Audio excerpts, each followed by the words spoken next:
question, and I suppose since some of these are yours, I will allow, but I'm not going to generally allow public comment. But since these are yours, you may go ahead. I'd appreciate a few minutes to discuss some of the things that you people were talking about, since it was my basic complaint that brought all of this about.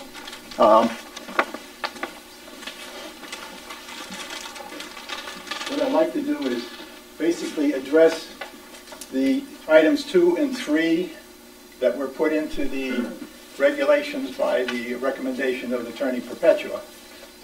First of all, Mr. Hennick is a very knowledgeable person, but he is just the public information officer.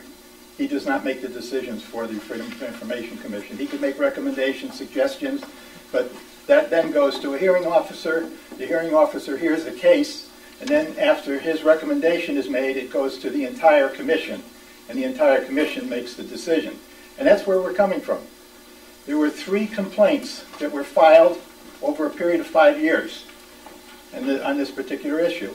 And all 3 complaints, which I won up in Hartford and in the court, they all addressed those 2 issues that we're talking about in items 2 and 3. Now, if you're looking at saying that this has been addressed in the statute, yes, it was addressed in the statute, but it was not to the satisfaction of the previous First Selectman or Town Council or some members of the Board of Selectmen. There was a question there. So what the Freedom of Information Commission did was said specifically they want those 2 items. In all 3 cases, those 2 items were issued or were listed as items that should be addressed. They tossed out the previous rules and regulations in all 3 cases, and they came back and said you should address that issue regarding those 2 particular items and make it specific.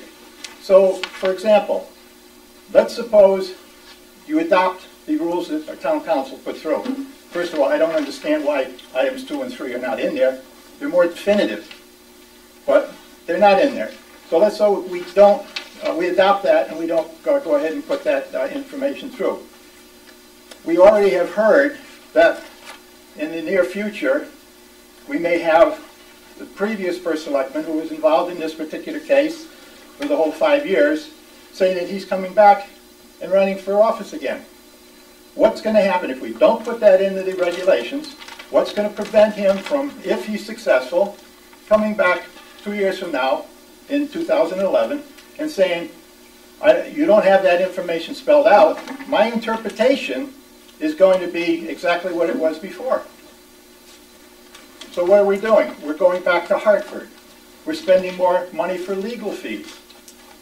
That's not necessary. What is the big problem in putting items 2 and 3 in this the rules and regulations?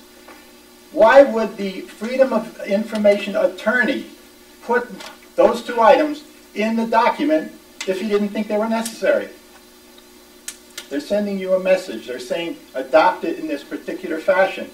It's necessary because I heard the judge say to the 2 attorneys, I don't want to see you people coming back again. Get this thing adopted properly. Write it up. And he told the Freedom of Information Commission officer to write the document. So I think it's very important. I think the rules that were adopted by, or suggested by Attorney Perpetua is what you should adopt. But it is a little bit excessive, I think, in the notice of disclosure when you have to go to all of the TV stations and they list them all and everything. So I reduced it. I brought it down to something that was a little easier to handle. But items 2 and 3, I can guarantee you, your regulations will be reviewed by the full commission. And I don't think, personally, and I can't speak for them, but personally, I don't think they're going to accept that without you addressing those 2 issues. So I think it's very important. And again, Town Council's opinion is just that. It's Town Council's opinion. It's not a ruling. So you people make the final decision, and I'd ask you to take that into consideration and put 2 and 3 into whatever rules you adopt. And if you want to go back to the original set of rules, fine. If you want to take Town Council's rules and build on them, that's fine. But make sure items 2 and 3 are included. Thank you. Any other comment on this issue? Okay. Now, what's your pleasure on the motion?